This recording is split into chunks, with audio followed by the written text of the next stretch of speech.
Black Ops 2 is really sort of pushing the boundaries in terms of single-player innovation. I think more than any Call of Duty has before is really doing new and different things for the campaign. So first and foremost, branching storyline. We've never done this in Call of Duty before, and it's incorporating a new way to sort of tell the story that we've done in the campaign. These are sandbox levels that are basically put into the game. You have the ability to choose which ones you're going to take on, and then your outcome on how you play, win or lose, impacts the story of the game. So depending if you won that specific mission, something different will happen within the narrative of the game and even in the ending itself.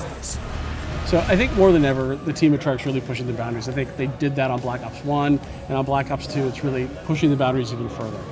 What you guys saw in the level today was a level that takes place in 2025. And what's happened is Raul Menendez, who is our key villain within the story, has taken control of the infrastructure of drones controlled by the U.S. military. And he's basically pointed them at Los Angeles, where the President of the United States is actually there currently. So your goal within the mission is to defend the President. And what you saw was first this drive-up sequence that basically everything was getting bombed within Los Angeles. The 10 freeway was being destroyed. And what happens is you now have to basically take the President, protect her through the rest of the mission. So you saw tons of different types of gameplay. There was turrets, you were flying a jet through downtown LA, you were taking on multiple drones that were flying in, ground units, assault units, you name it. But you also had this ability where choice played into the sort of decision.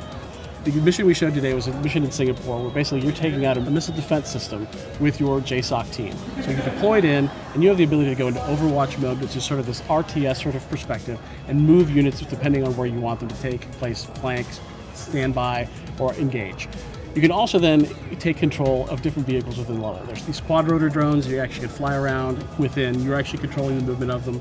There's these ground assault drones, which you can also control. And then these characters, or these forpeds, which we call claws. So the player can either then control any of those drones or actually play any of the soldiers themselves. So there's multiple soldiers within the actual mission itself, and you can go into first person, control those characters. They will all have different types of loadouts. Some have sniper weapons, some have light machine guns, some have different assault weapons. So depending on how you want to move throughout the map, who you want to control, you can do it any which way you want. You can play the entire thing in Overwatch mode, you can play the entire thing in first person mode. If you love controlling the drones, once they get deployed on the battlefield, you can control those and use those throughout the entire mission. So it really gives players a ton of choice, and it's a different type of way of playing Call of Duty. I think people criticize us for being very linear.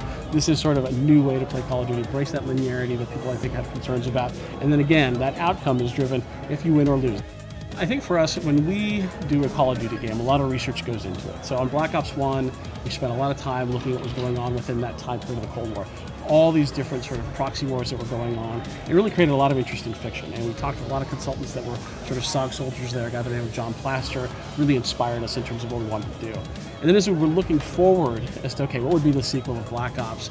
We brought in Oliver North. He consulted with us on all the hot zones that existed in that time period, and all the things that were going on in Central America, the Middle East, Africa, everything that was going on there. And it really sort of had these sort of relevant touch points into the future. And the team really always wanted to push the boundaries of what they were doing and said, you know what, it'd be an interesting way to connect these storyline pieces together.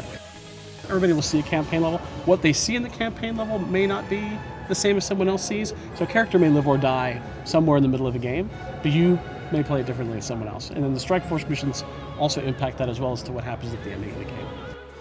Call of Duty Black Ops 2 coming out on November 13th, Xbox 360, PS3, and PC.